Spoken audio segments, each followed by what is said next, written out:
Sepanjang sejarah kriminal dunia, banyak kisah tentang pembunuh berantai yang menimbulkan ketakutan yang sangat luar biasa. Namun apa yang terjadi ketika sosok pembunuh itu bukan dari seorang pria dewasa dengan postur kuat dan memiliki pengalaman hidup yang sangat keras, melainkan sosok yang akan gue ceritakan di sini adalah seorang anak kecil yang bahkan dia belum mencapai usia 10 tahun. Ini bukan sekedar kisah horor guys, melainkan fakta kelam yang benar-benar terjadi di dunia nyata. Inilah kisah Gaetano Gordino, bocah 9 tahun yang namanya tercatat dalam sejarah sebagai salah satu pembunuh berantai termuda. Ya udah, sebelum masuk ke dalam inti videonya, sekali lagi gua ingetin kepada kalian untuk selalu menjaga hati, pikiran dan juga akal sehat kalian guys. Karena kita akan membahas orang-orang yang tidak punya hati apalagi perasaan.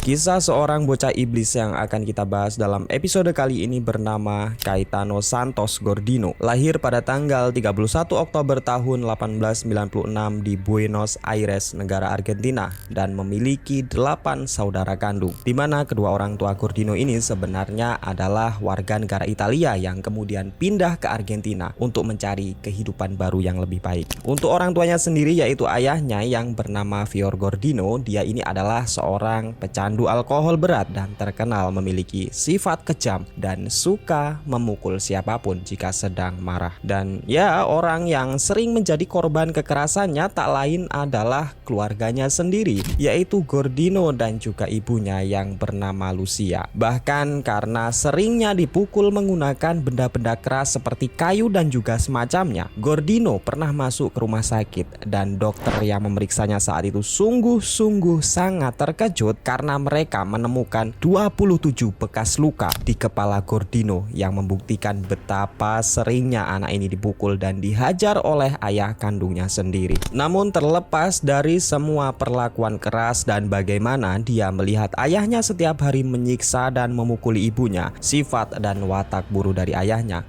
rupanya secara perlahan membentuk sebuah karakter baru yang lebih kejam dalam diri Gordino. Diyakini saat itu Gordino memiliki rasa suka atau tertarik dengan hal yang berbau penyiksaan. Rasa sakit yang ia rasakan sering ia lampiaskan dengan membunuh hewan-hewan kecil yang ia temukan di sekitar pekarangan rumahnya. Selain itu, Gordino juga tertarik dengan sifat atau benda yang dapat merusak, seperti misalnya api yang dapat membakar dan membuat benda menjadi abu, batu yang dapat memecahkan kaca menjadi puing-puing kecil, dan masih banyak lagi keanehan-keanehan yang berada di dalam diri seorang bocah yang bernama Gordino ini. Selain dia ini aneh secara psikologis, Gordino adalah anak yang terlihat aneh, atau maaf ya, bukan soal memandang fisik atau apa ini Brea, tapi dia ini memiliki perawakan yang cukup nyeleneh dibanding anak-anak seusianya. Gordino memiliki perawakan badan yang kecil, namun kedua telinganya itu terlihat besar, dan oleh karena itulah ia sering menjadi pusat perhatian dan juga dibully di sekolahnya. Dan yang lebih parahnya lagi, karena emang nih bocah dasarnya nggak suka yang namanya belajar, maka dia ini sering diolok-olok karena saat itu dia tidak bisa membaca apalagi menulis. Dan oleh sebab itu sering kali ia dibully, akhirnya Gordino ini tidak fokus dan tidak pernah menamatkan sekolahnya. Dia sering berpindah-pindah sekolah dan tidak ada satupun guru yang berhasil mengajarinya cara membaca, menulis, atau bahkan berhitung. Karena keanehan-keanehan yang dimiliki oleh Gordino, maka anak-anak seusianya ini secara otomatis tidak mau berteman dengannya. Dan oleh sebab itu Gordino kemudian mencari teman atau sahabat yang mereka ini relatif lebih muda dibanding dengan umurnya. Namun ya, karena masalah pertemanan yang jauh di bawah umurnya inilah membuat Gordino memiliki niat jahat dan selalu ingin menyakiti siapapun yang ia lihat. Dan barulah di umurnya yang ke-8 tahun saat itu, Gordino hampir melakukan pembunuhan pertamanya. Saat itu Gordino ketahuan menyerang temannya sendiri yang berusia 3 tahun bernama Miguel. Gordino saat itu menyeret Miguel ke semak-semak, memukulinya dengan batu sampai membuat anak berusia 3 tahun itu menangis dan juga mulutnya mengeluarkan cairan merah. Untungnya kejadian mengerikan tersebut segera diketahui oleh salah seorang petugas polisi yang tidak sengaja sengaja berpatroli di wilayah tersebut. Gordino dan Miguel kemudian dibawa ke kantor polisi untuk mendapatkan perawatan medis, dan setelah kejadian tersebut tentunya orang tua Miguel sangat-sangat histeris saat mereka melihat anaknya dalam keadaan babak belur karena ulah dari bocah iblis ini. Sementara itu orang tua Gordino diminta polisi untuk bertanggung jawab mengawasi anak mereka lebih ketat dan jangan sampai kejadian ini terulang kembali. Namun karena memang si bocah ini susah diatur guys, dan dia ini sering kelayapan mencari kesenangan di luar rumah, akhirnya kejadian serupa terulang kembali dan membuat seorang bocah kembali menjadi korbannya. Korbannya kali ini adalah anak kecil yang bernama Ana.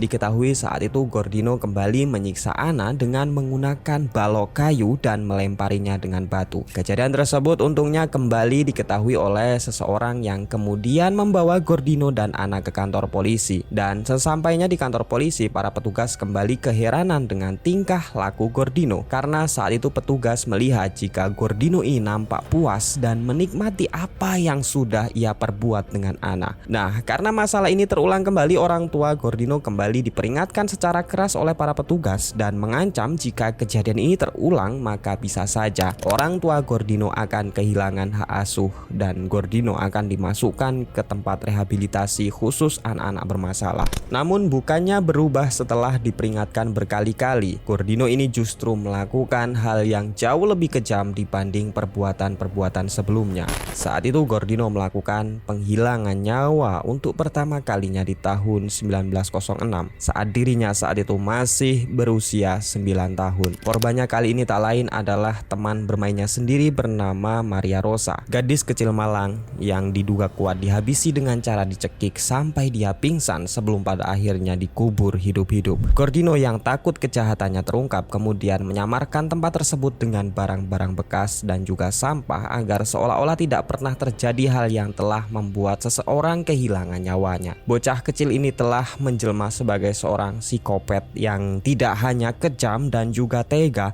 melainkan dia juga telah berpikir bagaimana caranya agar jejak-jejak kriminalnya tidak diketahui oleh siapapun. Dan ya, setelah kejadian mengenaskan tersebut, Maria si bocah malang itu tidak pernah kembali ke rumahnya, dan saat itu kedua orang tua Maria sangat khawatir dan terus mencari kemana anaknya pergi. Mereka juga melaporkan kejadian tersebut kepada pihak yang berwajib yang kemudian membantu kemana perginya Maria. Namun sayangnya kasus hilangnya Maria tetap menjadi misteri dan tubuhnya tidak pernah ditemukan. Sementara itu di sisi lain, semenjak pembunuhan pertamanya, Gordino tiba-tiba menghilang dari sorotan dan bersembunyi selama bertahun-tahun. Namun yang gilanya, dia masih dengan kebiasaannya yaitu suka menyiksa, melihat seseorang merasakan sakit dan menyukai akan kematian. Tercatat setelah pembunuhan pertamanya, Gordino kembali mencari korban yang selanjutnya yang akan ia habisi. Korban keduanya kali ini masih tetap sama, yaitu seorang anak-anak yang berumur sekitar 3 tahun yang bernama Serino Gonzalez. Dan dalam rencananya, Gordino saat itu membujuk Gonzalez dengan sebuah permen, membawanya ke sebuah gudang yang terbengkalai,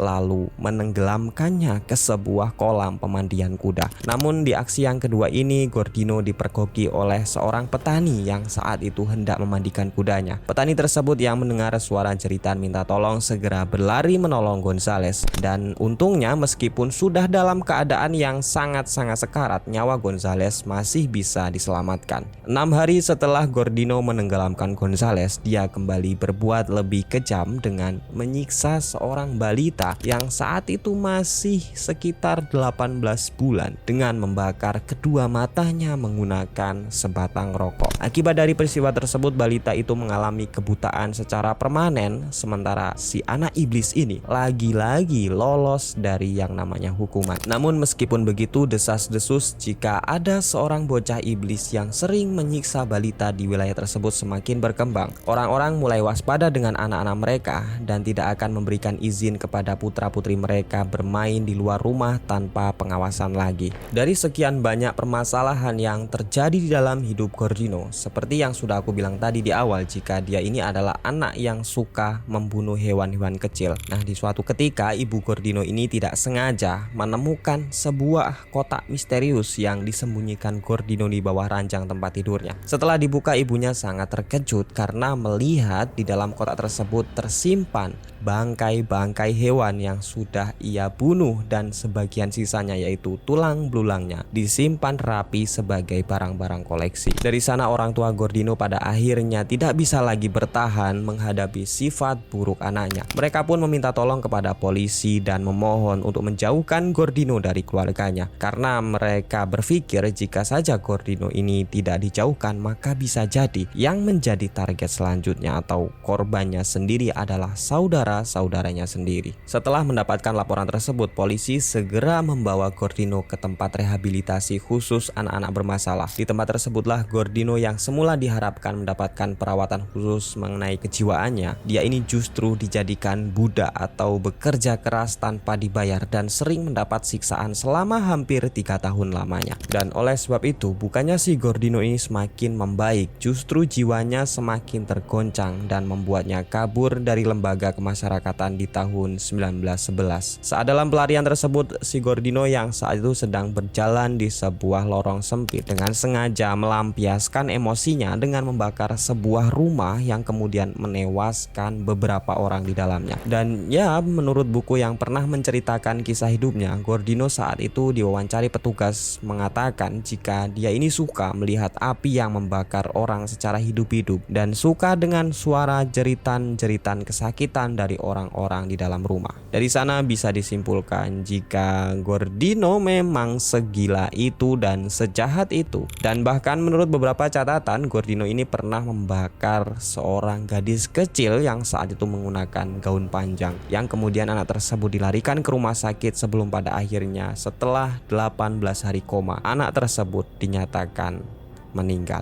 Bayangkan bagaimana ini adalah kisah nyata yang benar-benar terjadi di masa lalu. Ini bukan dongeng guys, bukan halusinasi, bukan cerita horor, melainkan cerita yang benar-benar terjadi. Sejarah kelam yang pernah dilakukan oleh pembunuh berantai paling kejam di zamannya. Namun setelah pembakaran yang dilakukan oleh Gordino, dia ini kembali melakukan aksi yang sangat kejam, dimana cerita ini sangat terkenal dan membuat Gordino pada akhirnya dihukum dan dipenjara seumur hidup. Ceritanya saat itu setelah 8 hari di mana ia membakar rumah yang menewaskan banyak orang di dalamnya, Gordino kembali ingin menuntaskan hasrat membunuhnya dan kembali mencari korban baru yang tak lain adalah anak-anak. Saat itu di sebuah taman bermain, Gordino mengajak beberapa anak untuk ikut dengannya dan ia berjanji akan memberikannya mereka permen. Namun dari sekian banyak anak-anak di sana, ada satu anak yang benar-benar percaya dan mau diajak Gordino untuk ikut bersamanya. Anak tersebut bernama Gesualdo, seorang bocah laki-laki yang saat itu tidak tahu apa-apa, termakan rayuan dan janji manis Gordino dengan sebuah coklat. Gordino kemudian mengajak Jess ke sebuah gudang terbengkalai dan kemudian menyuruhnya untuk duduk. Gordino kemudian menekan dada Jess menggunakan lutut kecilnya. Ia kemudian mengeluarkan sebuah tali yang sudah ia simpan di kantong bajunya, mengikat leher Jess dengan tali sebanyak 13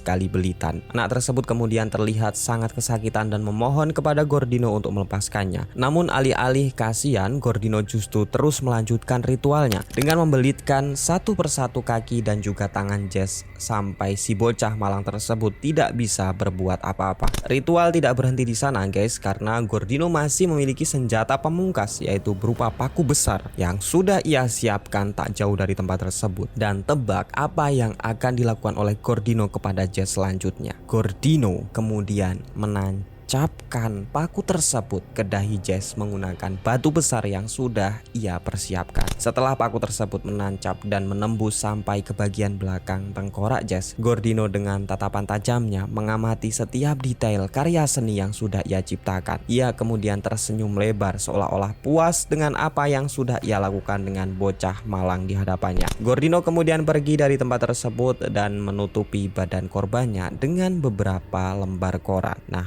di saat berjalan pulang itulah sebetulnya ibu Gesualdo yang sedang mencari kemana putranya sempat berpapasan dengan Gordino. Namun saat ditanya apakah dia melihat Gesualdo, Gordino dengan bagongnya mengatakan jika dia tidak pernah tahu siapa itu Gesualdo dan tidak pernah bertemu dengannya. Namun firasat seorang ibu tidak pernah salah guys. Ia melihat wajah Gordino yang nampak sangat aneh dan melihat perasaan yang bercampur aduk saat pertama kali melihat gelagat Gordino. Dengan kebingungan, ibu Jess kemudian meminta meminta bantuan polisi untuk mencari putranya. Dan singkatnya, setelah polisi turun tangan barulah mayat Jeswaldo ditemukan. Dan tebak bagaimana perasaan ibu tersebut saat melihat anaknya sudah terbujur kaku, terikat tali di bagian leher, tangan, dan kakinya, sementara ada sebuah paku besar yang panjang sudah menembus kepala anaknya. Tak lama dari kejadian tersebut, seorang anak kemudian mengatakan kepada petugas polisi jika mereka sempat melihat jika Jeswaldo sebelumnya pergi dengan seorang pria yang memiliki perawakan aneh.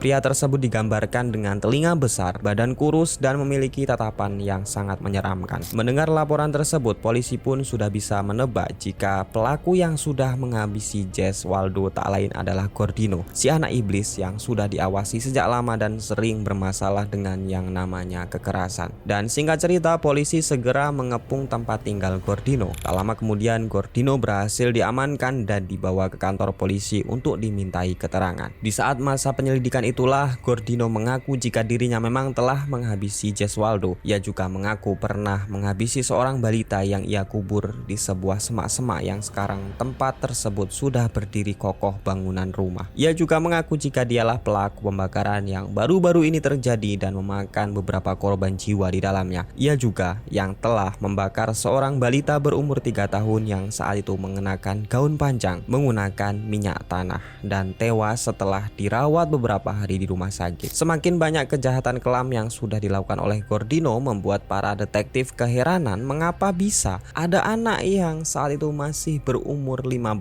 tahun telah melakukan kejahatan kelam yang sangat banyak dan mengakibatkan jatuhnya korban jiwa. Mereka pun keheranan apa motivasinya melakukan kejahatan tersebut. Gordino kemudian mengaku jika dirinya dibisiki oleh seorang wanita yang berbaju hitam yang terus mengikutinya setiap hari dan memberikan arahan-arahan mengenai rencana-rencana gila untuk menghabisi anak-anak. Dan tak sampai di situ saja, Gordino juga mengaku jika dia sangat menyukai bagaimana cara api membakar manusia, rasa sakit, dan juga suara memelas tak berdaya dari anak-anak yang ia sakiti. Namun terlepas dari semua itu, pada akhirnya pengadilan menjatuhi hukuman penjara seumur hidup bagi Gordino, meskipun pada saat itu ada undang-undang yang melindungi seseorang terdakwa yang masih dikategorikan di bawah umur. Namun karena kasus yang dilakukan oleh si anak Dajjal ini sangat mengerikan dan justru membahayakan orang-orang di sekitarnya, maka majelis hakim sepakat untuk mendakwa Gordino hukuman penjara seumur hidup dan tidak ada ampun baginya. Pada akhirnya Gordino mendekam selama bertahun-tahun di penjara sebelum pada akhirnya ia meninggal karena penyakit bronkitis akut yang selama ini sudah ia derita.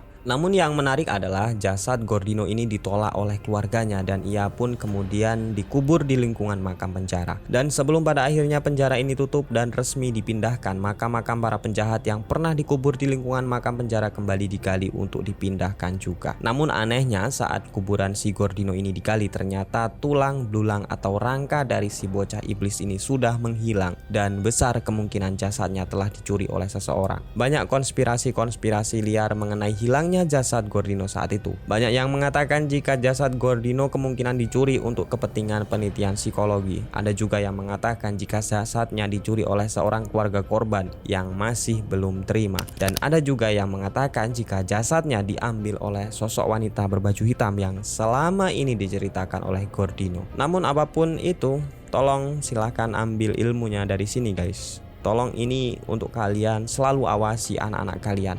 Jangan biarkan mereka bermain di luar tanpa pengawasan. Dan tolong jangan sampai ada yang namanya Gordino-Gordino lain di muka bumi ini. Cukup sekian dalam episode kali ini. Semoga menghibur dan sampai jumpa di episode dokumen malam berikutnya. Bye bye guys.